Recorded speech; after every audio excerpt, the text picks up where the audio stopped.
Built in 1892 and in business every day since, the Brown Palace Hotel is a splendid example of Denver's beautifully preserved historic buildings. But the project that is the true centerpiece of the city's historic preservation efforts is Union Station. Most of what you can see in Union Station is original from 1914, including the terrazzo floor. Connor Murray is our tour guide. So this great hall itself saw about 20,000 people a day were coming in here, about 120 trains. First built in 1881, Union Station was rebuilt after a devastating 1894 fire, then expanded 20 years later. But over the years, the place fell on hard times and became a bit dilapidated. So Union Station really was a ghost town for the latter part of its life. In 2005, Denver decided it was going to just demolish Union Station itself and just get rid of it. But thanks to preservationist Dana Crawford and a $54 million investment of both public and private money, Union Station was spared from the wrecking ball.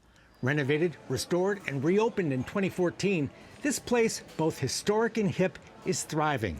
Like the Terminal Bar, once a train station ticket booth. And these are the original ticket windows, so where people would come up and buy their train tickets. They were actually covered over at some point, and this was just sort of used as storage place for several decades. But the architects and designers that we worked with uncovered this and saw all the original windows were here. So we decided to turn it into a beer garden. So the terminal bar's on this side. This is our beer garden. You can grab a beer from here. You can wander around the building. You can have a seat, just sort of relax. It was a way to open the space up.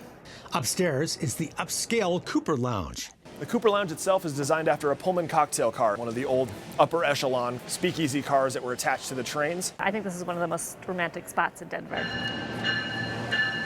Union Station remains a train station. Amtrak stops here twice a day, and the terminal is a hub of the city's light rail and bus system. And visitors can take a train to and from the airport. And in winter, catch the Winter Park Express to a mountain ski resort, where the train stops just steps from the chairlift. So this room, being one of the classic rooms, is kind of more reminiscent of that Victorian era. But if you want to savor this place for a while, check into the CRAWFORD Hotel, built within Union Station. The station's history is woven into the design of the rooms.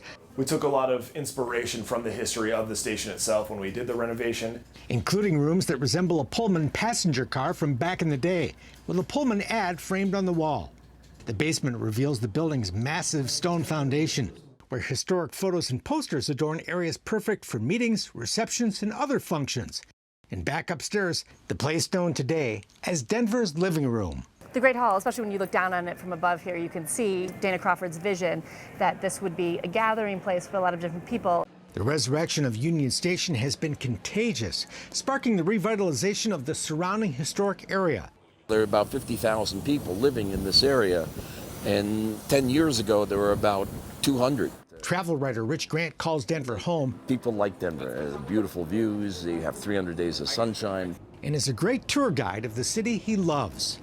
In just Lodo, the neighborhood immediately around it, there's 90 bars and restaurants. So it's kind of like an old west town. There's no shortage of saloons. Well, the trains went right down these streets. People didn't mind having a railroad come right in the middle of the city, so they're all now outdoor cafes, but originally these were the loading docks for these warehouses. There are more than 100 historic buildings in the area surrounding Union Station, all made of brick. In 1862, the city was all wood structures and it burned to the ground, so they passed a law every building in Denver had to be brick or stone. Once targeted for demolition and redevelopment, the old warehouses have been restored and transformed to apartments, shops, restaurants, and bars, like the one that houses the Evoo marketplace, Denver's first stagecoach station. Yeah, Wells Fargo. This whole facade has been in place ever since then. There it is back in the day. I know. That's incredible. Wandering the neighborhood, you'll see original wood floors, beams, and other highlights of this vintage area, which includes a beloved Western treasure with a fascinating history all its own, Rockmount Ranchware.